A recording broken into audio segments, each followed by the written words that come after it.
chers membres. Bienvenue à cette édition de la revue hebdomadaire de Chine-Afrique. Nous espérons que vous avez pu recevoir plus d'amour et de bénédictions du ciel au cours de la semaine dernière.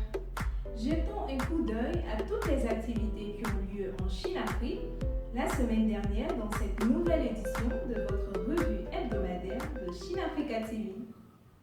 Pour inaugurer officiellement les jeunes leaders nouvellement nommés, Chine-Afrique, centrée sur le siège régional, a organisé une assemblée de jeunes leaders le 9 avril 2021 sur le Zoom avec environ 60 participants. La session de 4 heures a été décomposée en 4 sessions. Une cérémonie d'inauguration a permis de présenter les anciens et les nouveaux leaders. Des mots d'encouragement et de détermination ont été respectivement partagés par l'ancien et le nouveau leadership. Le président régional a appelé les jeunes à être comme de l'eau pure et coulante, tandis que la vice-présidente régionale a donné une orientation sur le contexte de la structure du département de la jeunesse et des étudiants, WASD, et l'Association internationale des jeunes et des étudiants pour la paix, IAWASP. Toutes les nations ont été appelées à travailler ensemble en établissant la même structure dans leur nation et à s'unir avec les dirigeants nouvellement et anciennement nommés afin d'amener la restauration d'un tiers de la population mondiale. Pour continuer avec le thème de la bénédiction, Chine-Afrique poursuit son cours préparatoire sur le matin et la bénédiction pour les candidats à la bénédiction. Le 10 avril, la session de 2 heures a été remplie de mots d'encouragement du président régional qui a partagé son témoignage sur comment il a décidé de prendre le chemin de la bénédiction, ainsi que des témoignages de couples de la seconde génération sur la différence entre le mariage et la bénédiction. Ensuite, la vice-présidente régionale a donné une conférence sur le thème « Plus qu'un simple mariage, la différence entre bénédiction et mariage ». Madame Amalamon a clairement souligné l'importance de mettre Dieu au centre de tout. Le révérend Kadima a exprimé son cœur de parent en montrant sa gratitude à tous les participants et au personnel et a promis de donner son soutien à tous.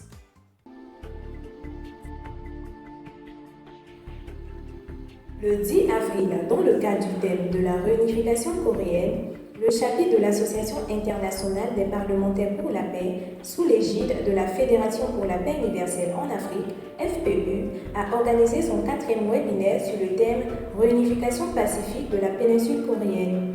Rôle des parlementaires ». Conformément au projet Think Tank, d'éminents parlementaires se sont réunis pour discuter des moyens de réunifier les Corées du Nord et du Sud. Le webinaire a été diffusé en direct sur Facebook et YouTube.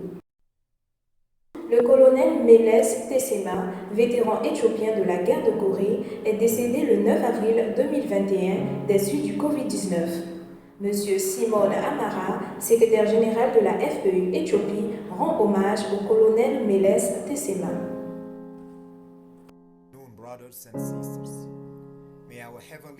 Bonjour frères et sœurs, que la grâce et l'amour de notre parent céleste et nos vrais parents soient avec nous tous.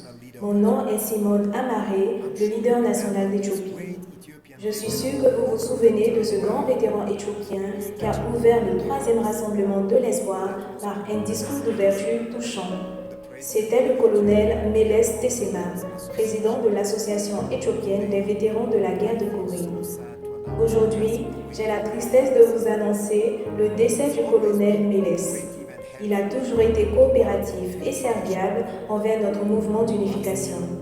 L'année dernière, à l'occasion du 70e anniversaire de la guerre de Corée, notre bien-aimée la vraie mère, par l'intermédiaire de la FPU, a aidé les anciens combattants éthiopiens à publier leurs livres d'histoire. C'était le rêve du colonel Meles et des anciens combattants de laisser leur héritage dans un livre. Heureusement, leurs rêves sont devenus réalité le 27 mars dernier, date à laquelle ils ont lancé leur livre grâce à l'amour et à l'intérêt de la vraie mère pour les vétérans. Ils doivent être heureux d'avoir réussi à publier leur livre. Le colonel Meles a toujours reconnu les réalisations de nos vrais parents pour la paix et l'unité. C'est pourquoi il a toujours été disponible pour tous nos événements, en particulier la cérémonie sous voix du vrai parent en 2012 et la route de la paix. Aujourd'hui, nous aimerions témoigner notre respect et notre gratitude au colonel Meles. Il est décédé à l'âge de 93 ans en laissant une famille de 3 enfants et son épouse. Puisse son âme être ressuscitée et se tenir aux côtés du vrai parent, guidant son peuple vers Chine-Éthiopie. Adieu. Merci. Le 17 avril, un rassemblement mondial de l'espoir de la jeunesse aura lieu à partir de 7h GMT et sera organisé par l'Association internationale des jeunes et des étudiants pour la paix, IAYSP. L'édition mondiale du concours Synergie aura également lieu. Tout le monde est encouragé à y assister et à inviter autant de personnes que possible. Chers membres et amis de la sainte communauté du Parent Céleste, puissiez-vous tous passer une semaine productive et bénie.